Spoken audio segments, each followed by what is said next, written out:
A Highland Chieftain. Portrait of Lord Mungo Murray by John Michael Wright.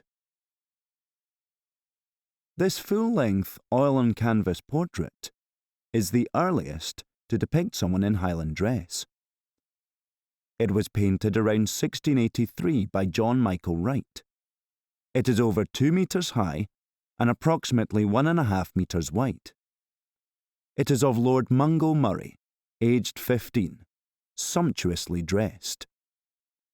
He wears a belted plaid, the forerunner of the kilt, and a richly embroidered paned wool doublet over a full-sleeved white linen shirt, which is gathered at the wrists and trimmed with lace.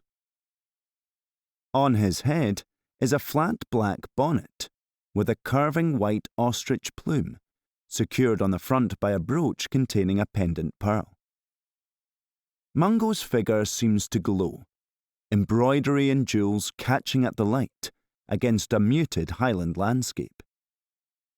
His feet are apart, weight on his left foot, left hand on his hip.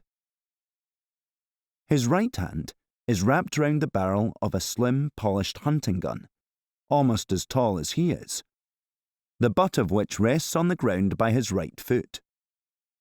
The pose suggests cultured confidence, his gaze lifted slightly to his left, as if contemplating something in the far distance. The young lord's face is smooth, with softly flushed cheeks. His brows arch gracefully over deep brown eyes.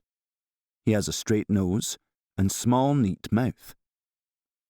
His dark brown hair, which may have been a wig, is worn in the late 1600s fashion of long, lustrous curls. His plaid, called a faily mór, means great wrap. Predominantly the colour of saffron, it has a woven check pattern in soft reds, greens and browns. The plaid, a length of fabric about 5 metres long, was worn by people of all walks of life. The one Mungo Murray wears was made at a time before clan tartans existed, when the colours chosen were down to personal choice, with expensive dyes and more complex patterns revealing the wearer's higher social status. The earthy colours of Mungo Murray's plaid suggest a functional use, for hunting. The fabric is gathered around the waist, held in place by a brown leather belt, and falls to just above his knees. The swathe is then draped over his left shoulder and arm, excess fabric tucked into the belt at his waist. The arm is obscured by the billowing folds, revealing only the hand on his hip and the fine lace cuff of his shirt. His paned doublet is made of narrow wool strips, heavily embroidered with patterns in silver and gilt threads.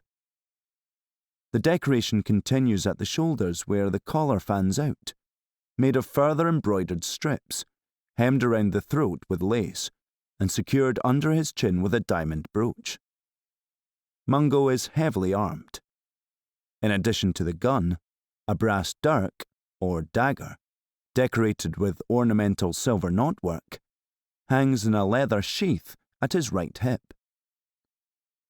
At his left is the basket hilt of a sword, made from flattened ribbons of brass, the blade hidden by the folds of his plaid. Tucked into his belt on each side is a steel pistol, only the butts visible, their tops curled like a pair of ram's horns. A black gold-studded strap, or bandolier, crosses his chest diagonally from his left shoulder, with 2 small brass powder chargers suspended from it, each a few inches long. And hanging to the left of these, barely visible under the shadow of Mungo's right arm, is a powder horn made from a flattened cow's horn. A second wider brown belt, embroidered with gold and secured with a heavy buckle, crosses his chest from the other shoulder.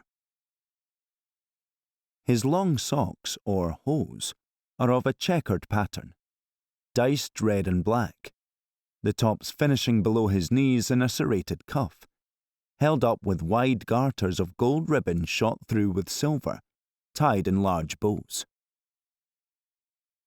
The angle of his right leg just shows the protruding vertical seam running down the back, known as a coxcomb. His brogues are soft black leather with lighter coloured wide leather tongues, punched with decorative holes and fastened with diamond buckles. The Highlands setting behind is dominated by a lowering blue-grey sky. To the right, 2 tree trunks with a few branches and leaves are cut off by the edges of the painting. On the ground, pale, undefined clusters, possibly mossy stones. To the top left is a distant mountain peak. At its foot, 4 small shapes of grazing wild goats with long horns.